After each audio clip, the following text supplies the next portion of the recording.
Okay, I'm back at one of the pools that's been censused, and what you're looking at here are the buckets where we keep our guppies after we've caught them. What we do is we separate out the males and females as we collect them in the field and keep them separate when we're censusing them, or when we're taking them back to the laboratory to measure them and mark them. We don't want any hanky-panky here. Everything is, all sirehood is determined in nature.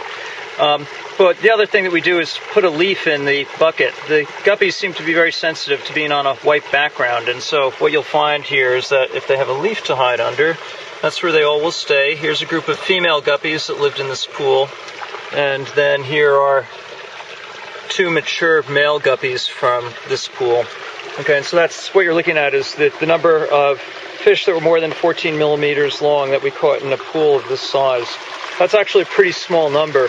The guppies, this is now September 20th, 2009. The guppies were introduced into this site in March 2009, and their populations grew for a while, but then the rainy season begins in June. There have been some very heavy floods that came through here, and many of the original introduced populations have been washed out. We found them further downstream, but we're only working on the population that's contained within our study site. And so right now the population is somewhat smaller than it was when the experiment began.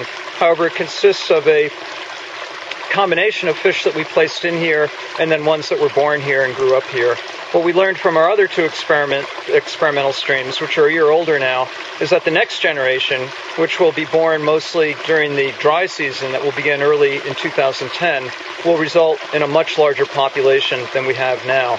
In those streams, we began with about 70 fish. By this time of the year, we may have had 150 to 200, but then a year later, those populations grew to being about 700 in the stream that had the intact canopy and 1,500 in the stream that had the thinned canopy.